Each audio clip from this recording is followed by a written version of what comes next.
오늘 아침에 우리에게 주시는 하나님의 은혜의 말씀은 빌립보서 2장 5절에서 11절까지의 말씀입니다. 다 같이 합독하도록 하겠습니다. 너희 안에 이 마음을 품으라. 곧 그리스도 예수의 마음이니 그는 근본 하나님의 본체시나 하나님과 동등됨을 취할 것으로 여기지 아니하시고 오히려 자기를 비어 종의 형체를 가져 사람들과 같이 되었고 사람의 모양으로 나타나셨음에 자기를 낮추시고 죽기까지 복종하셨으니 곧 십자가에 죽으심이라. 이러므로 하나님이 그를 지극히 높여 모든 이름 위에 뛰어난 이름을 주사 하늘에 있는 자들과 땅에 있는 자들과 땅 아래 있는 자들로 모든 무릎을 예수의 이름에 꿇게 하시고 모든 입으로 예수 그리스도를 주라 시인하여 하나님 아버지께 영광을 돌리게 하셨느니라. 아멘.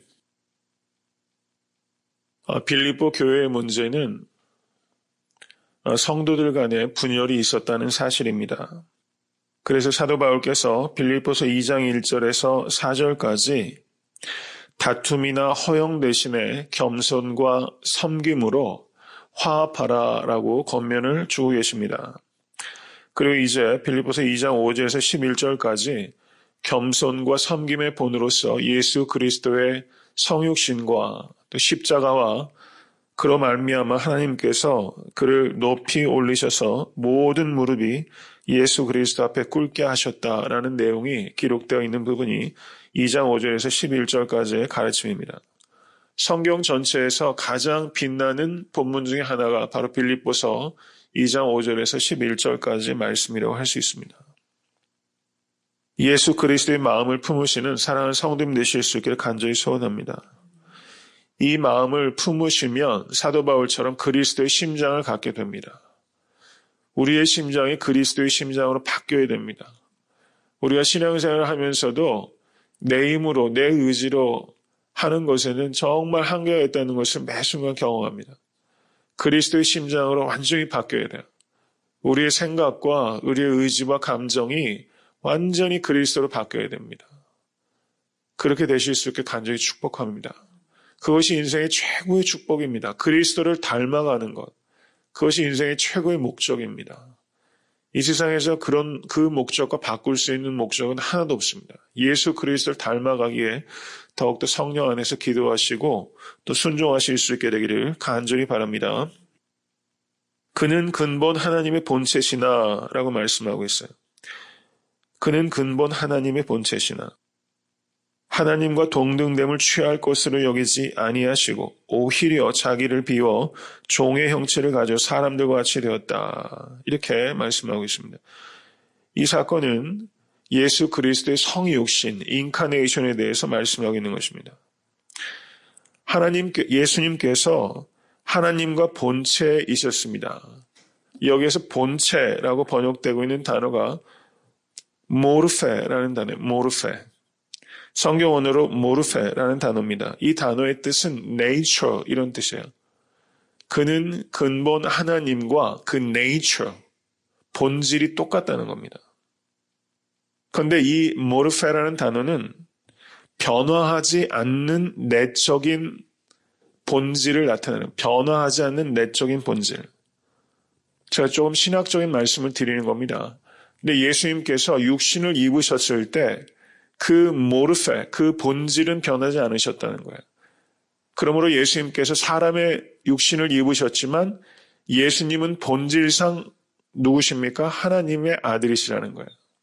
그 본질은 변하지 않으셨어요. 예수님께서 완전히 오히려 자기를 비워 종의 형체를 가져 사람들과 같이 되었고 7절 말씀을 보세요. 거기 형체라는 말이 있죠. 형체. 이 형체와 2장 6절의 본체, 이 두 단어가 성경 언어로 모르페라는 단어 똑같은 단어예요. 저는 왜 같은 성경 언어를 불과 한 절 사이에 서로 다른 말로 번역을 해놨을까? 조금 의아합니다. 헷갈리잖아요. 성경 언어는 똑같아요. 본체나 형체나 모르페라는 단어 똑같습니다. 예수 그리스도께서는 육신을 입으셨지만 그 본질은 변화하지 아니하시고 인간이 되셨다는 겁니다. 예전에 2009년도에 SBS에서 4부작 다큐멘터리가 있었습니다. 신의 길, 인간의 길이라는 다큐멘터리가 있었어요. 혹시 보신 적 있으세요? 아니면 들어보셨습니까? 한국의 매스컴에서 얼마나 기독교를 공격하는지 몰라요. 그런데 그 SBS 4부작 다큐멘터리에서 신의 길, 인간의 길, 그 방송에서 하는 이야기가 예수라는 인물은 가공의 인물이다. 실제 존재하지 않았는데 가공의 신화적 인물이다. 혹은 그 예수는 단순한 역사적 인물일 뿐이지 하나님의 아들이 아니다. 이 두 가지 결론을 내리고 있는 거예요. 없는 존재인데 기독교에서 가공의 인물을, 신화적 인물을 창조해냈다. 그렇거나 혹은 완전히 인간이거나 둘 중에 하나밖에 없다. 이렇게 이야기를 한 겁니다. 그래서 한기총에서 방문해서 방송하지 못하도록 하려고 했는데 방송이 됐죠. 예수 그리스도의 신성을 부인하는 사람들이 심지어 신학교에도 많이 있습니다. 그리고 그와 같은 가르침을 받고서 강단에서 목회하는 목회자들도 적지 않아요. 진짜 속으로는 예수 그리스도의 신성을 안 믿는 사람들이 꽤 된다는 사실 말씀을 드리는 거예요. 그러면 예수님께서 하나님의 아들이심을 우리가 어떻게 알 수 있는가? 예수 그리스도께서 하나님의 아들이시라는 것은 과학적으로 증명이 되거나 과학적으로 부인이 되는 사실이 아닙니다. 하나님께서 천지를 창조하셨음을 믿으십니까? 하나님께서 천지를 창조하셨다는 사실을 어떻게 믿으십니까? 과학적으로 증명이 돼서 믿으십니까? 아니면 과학이 하나님께서 창조하셨다는 사실을 부인할 수 있겠습니까? 하나님의 천지 창조 역시 과학이 증명하거나 부인하지 못합니다. 그럼 예수님께서 하나님의 아들이시라는 예수 그리스도의 신성을 우리는 어떻게 믿게 됩니까? 그것은 과학으로 이성적으로 논증을 통해서 증명이 되는 것이 아니라 우리가 예수 그리스도를 인격적으로 만났을 때 그분이 하나님의 아들이시라는 것을 믿게 되는 것입니다. 하나님의 천지 창조도 우리가 예수 그리스도를 인격적으로 만났을 때 바로 그분이 천하 만물을 지으신 창조주 하나님의 아들이시라는 것을 믿게 되는 사실입니다. 우리는 이성을 통해서 이 사실을 믿게 되는 것이 아니라 만남을 통해서 예수 그리스도의 성육신과 예수 그리스도의 부활과 그리고 하나님의 천지 창조와 그 모든 사실을 믿게 된다는 사실입니다. 이 새벽 제단을 통해서 하나님을 만나실 수 있게 간절히 축원합니다. 우리가 의미 없이 성전들만 밟고 돌아가는 것이 아니라 매 순간 하나님과 인격적으로 교제하실 수 있게 되기를 주님의 이름으로 간절히 축원합니다. 예수님께서는 하나님의 아들이셨으며 완전한 인간이셨습니다. 이 사실을 깊이 생각해야 됩니다. 만약에 예수님을 믿지 않는 사람들이 혹은 자유주의 신학자들이 주장하는 것처럼 예수님께서 하나님의 아들이 아니시라면 예수 그리스도의 인생은 실패입니다. 그냥 죽음으로 끝나서 요절해버린 비참한 사람의 말로일 뿐입니다. 근데 예수님께서 하나님의 아들이시기 때문에 그 죽음이 우리 인간을 죄에서부터 구원하실 수 있게 되는 것입니다. 예수님께서 하나님의 아들이시기 때문에 그의 죽음이 구원의 의미를 갖게 된다는 사실입니다. 예수님께서 참 인간이셨음을 믿으실 수 있게 간절히 축원합니다. 예수 그리스도께서 참 인간이시기 때문에 예수님께서 우리의 죄를 대속하실 수 있게 된 겁니다. 그러므로 우리는 예수님께서 참 인간이셨으며 하나님의 아들이시라는 이 두 가지 사실을 굳게 붙잡는 것입니다. 둘 중에 어느 하나라도 부인하면 그것은 이단입니다. 그런데 기독교 역사 가운데서 둘 중에 하나를 부인하는 흐름이 늘 있었어요. 근데 우리는 예수님은 참 하나님의 아들이시며 또한 참 인간이셨다는 이 두 가지 사실을 견고하게 믿습니다. 성경은 어떤 책입니까? 성경은 하나님의 말씀임을 믿으십니까? 성령의 영감으로 기록된 말씀입니다. 그리고 또한 성경은 인간의 말로 기록된 것입니다. 이 두 가지 차원을 우리가 기억할 때 성경을 바르게 이해할 수 있는 것입니다. 신비입니다. 예수님께서 하나님의 아들로 이 땅에 오셔서 오히려 종의 형체를 가지셔서 이 땅에서 걸으시고 이 땅에서 우리와 같이 생활하시고 하셨다는 것은 우리의 모든 사정을 예수 그리스도께서 속속들이 다 알고 계시다는 것을 의미하는 것입니다. 이것을 믿으실 수 있기를 간절히 바랍니다. 교만이 무엇인가? 예수 그리스도의 성육신은 예수 그리스도의 자기를 낮추심입니다. 2장 7절을 한번 보시기 바랍니다. 오히려 자기를 비워 종의 형체를 가져 사람들과 같이 되었고 그 다음 사람의 모양으로 나타나셨음에 자기를 낮추시고 죽기까지 복종하셨으니 곧 십자가에 죽으심이라. 이렇게 말씀하고 있어요. 열등감이 심각한 사람이 있습니다. 자기의 가치를 부인하는 사람이에요. 그런데 성경에서 말하는 자기를 낮춘다는 의미는 자기의 존재 가치를 부인하는 것이 아닙니다. 자기의 존재 가치를 정확하게 알지만 자기를 비워내는 것입니다. 예수님께서는 자신이 하나님의 아들이심을 분명히 아셨습니다. 그렇지만 오히려 자기를 비워 자기를 낮추신 것입니다. 이것이 겸손의 본질이에요. 자기의 존재 가치 자체를 부인하는 것은 자기 비하입니다. 그것을 겸손이라고 얘기하진 않아요. 자기가 얼마나 소중한 존재인지 우리는 알아야 합니다. 그렇지만 자기를 오히려 비우고 낮출 때 그것을 참된 겸손이라고 하는 것입니다. 겸손과 자기 비하를 혼동하는 사람들이 있습니다. 이것을 분명히 알아야 됩니다. 교만은 두 가지로 나타납니다. 교만은 우리가 흔히 생각할 때 자기 자랑하는 것만을 교만이라고 생각합니다. 그렇지만 자기 연민에 빠지는 것도 교만입니다. 이것을 우리가 생각해야 됩니다. 자기 자랑은 자기가 성공한 것에 대해서 떠버리는 것을 자기 자랑이라고 합니다. 자기 연민은 실패에 대해서 연연하는 교만입니다. 자기 자랑은 갈채받는 교만이고 자기 연민은 갈채받지 못한 교만입니다. 자기 자랑과 자기 연민 모두 역시 자기 영광을 구하는 태도에서 나오게 되는 두 가지 삶의 방식이라는 것입니다. 자기 연민도 교만의 일종일 수 있다는 것을 기억하실 수 있게 간절히 바랍니다. 참된 겸손은 무엇인가? 예수 그리스도 안에서 내가 모든 것을 할 수 있다라고 말하는 것입니다. 진정한 의미의 겸손을 배우실 수 있게 되길 주님의 이름 간절히 축원합니다. 그 뒤에 보시면 이러므로 하나님이 그를 지극히 높여 모든 이름 위에 뛰어난 이름을 주사라고 말씀하셨어요.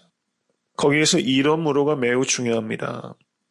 사람의 모양으로 나타나셔서 자기를 낮추시고 죽기까지 복종하셨으므로 하나님께서 그를 지극히 높이신다고 하셨어요. 우리가 우리를 지극히 낮추면 하나님께서 우리를 지극히 높여주십니다. 예수님을 믿는다는 것은 어떤 의미입니까? 예수님을 믿는다는 것은 예수님을 닮는 것입니다. 예수님을 믿는 게 무엇입니까? 여러 가지를 우리가 생각할 수 있겠죠. 그런데 가장 간단하게 본질을 말씀드린다면 예수 그리스도를 믿는다는 것은 예수님을 닮는 것입니다. 그럼 예수님을 닮는 것은 무엇인가? 자기를 낮추는 겁니다. 그러므로 예수 그리스도를 믿는다는 것은 자기 낮춤의 행위를 통해서 증명이 되는 것입니다. 자기를 낮추는데 성공하실 수 있게 되기를 간절히 축원합니다. 예수님께서 이 땅에 오셨을 때 예수님께서는 구유에서 인생을 시작하셨습니다. 그리고 십자가 위에서 인생을 마치셨습니다. 이 세상에서 가장 낮은 곳에 오셔서 가장 비참한 곳에서 인생을 마감하신 분입니다. 이것이 예수 그리스도의 삶입니다. 저가 하나님과 근본 본체셨는데 어느 인간보다도 예수님보다 낮아지고 어느 인간보다 예수님께서는 비참하게 인생을 마치셨습니다. 이것은 가장 낮은 사람, 가장 비참한 자도 예수 그리스도께서 구원하시기 위함이시라는 것을 기억하실 수 있기를 간절히 바랍니다. 존경받는 한 성자가 있었습니다. 그에게 한 사람이 다가가서 이렇게 질문합니다. 지금까지 평생 살아오면서 가장 쉬운 일이 무엇이었습니까? 그랬더니 성자가 대답합니다. 남의 말을 하는 것입니다. 그렇다면 지금까지 살아오면서 가장 힘든 일은 무엇입니까? 그것은 겸손하는 것입니다. 이렇게 대답했다는 거예요.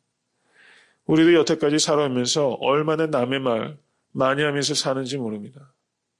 저 역시 많이 조심하지만 어떨 때는 은연중에 다른 사람 말하는데 그 자리에 있다 보면 거기에 동조하게도 되고 묵인하게도 되고 그리고 철없을 땐 남의 말, 남의 비판하는 거 거리낌 없이 했었을 때가 저에게 있었습니다. 가장 쉬운 일이 남의 말 하는 것입니다. 가장 어려운 일은 겸손해지는 것입니다. 성 어거스틴이 제자들에게 이런 질문을 받았습니다. 선생님, 그리스도인으로서 최고의 덕목은 무엇입니까? 첫째는 겸손이다. 그러자 제자가 되묻습니다. 그러면 둘째 미덕은 무엇입니까? 둘째도 겸손이다. 셋째 미덕은 무엇입니까? 셋째도 겸손이다. 그러면 선생님, 겸손의 반대는 무엇입니까? 그것은 교만이다. 교만은 무엇입니까? 나는 지극히 겸손하다고 생각하는 것이 교만이다. 이렇게 말했어요. 이 말이 참 깊이 생각하게 합니다. 나는 지극히 겸손하다고 생각하는 것이 교만이다. 우리가 이렇게 생각할 때가 너무 많습니다. 나는 지극히 겸손하다고 생각하는 아주 교묘한 교만이 우리의 심령 깊숙한 곳에 있어요. 혹시 나는 영적이다 이런 생각을 하시지 않습니까? 나는 신앙적이다 이런 생각 우리가 하면서 살아가지 않습니까? 나는 지극히 겸손하다고 생각하는 교만, 이 교만의 실체를 우리가 볼 수 있게 되길 간절히 바랍니다. 사도 바울이 순교하기 직전에 쓴 디모데 전서에 보면 나는 죄인 중에 괴수다 이렇게 말하고 있어요. 나는 죄인 중에 괴수다. 하나님께 가까이 가면 갈수록 자기가 얼마나 심각한 죄인인가는 깨닫습니다. 자기의 죄를 깨닫는 정도가 나의 영성의 정도입니다.